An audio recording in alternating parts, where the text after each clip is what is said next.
bravo au drapeau européen dans l'hémicycle. Enfin, mon pays est membre de l'Union européenne, j'ai aucune raison. Mais attendez. Non, parce que c'est sur la. Je veux bien chanter l'hymne à la joie, si ça vous arrange. Non, oui, je sais. Tous mes amis ont dit qu'ils étaient d'accord. Alors, c'est sur le fond. Qu'est-ce que ça veut dire? Deux Allemands qui l'ont écrit. Beethoven et le poète. Qu'est-ce que ça veut dire de votre perception de l'Europe aussi? Est-ce que ça veut dire, par exemple, pour être très concret, vous allez assister à un colloque la semaine prochaine sur le plan B.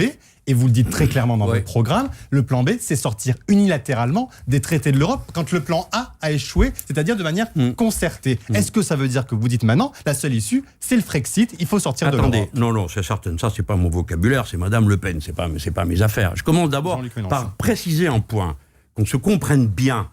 La question du drapeau est un des moyens d'avoir une discussion sur la nature de la souveraineté. Voilà.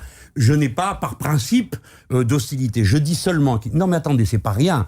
Le président de la République n'a pas, comme il l'a, de manière un peu prétentieuse, le pouvoir de nous infliger ce drapeau. Pourquoi? Parce que le drapeau a été repoussé dans le référendum de 2005 et que quand on a voté le traité de Lisbonne à Versailles, les parlementaires ont voté un texte dans lequel explicitement il n'y avait ni drapeau ni hymne et qu'il y avait une déclaration conjointe qui reconnaissait quels étaient les pays qui prenait ce drapeau. Par conséquent, le président de la République n'a pas le pouvoir de donner à la France un deuxième emblème national. A-t-il le pouvoir, comme il l'a demandé à la Sorbonne dans son discours, de vouloir une armée européenne?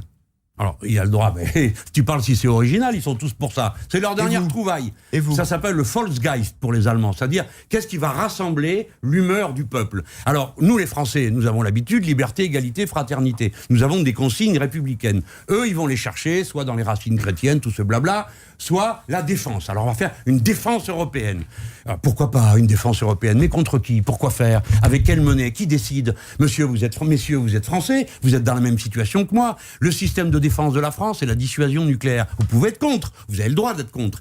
Mais aujourd'hui, c'est le système qu'on a. Si vous imaginez une défense européenne, est-ce que ça veut dire que vous étendez la surface de la dissuasion nucléaire à toutes les frontières de l'Union européenne? Donc vous êtes Jean-Luc Mélenchon, une précision sur oui, mais attendez, les mots ont un sens. C'est pas le tout de dire on va faire une défense, on s'amuse, on rigole. Le président Macron propose qu'on fasse venir des étrangers dans nos états-majors, et puis quoi encore? C'est pas une colonie de vacances, c'est une armée.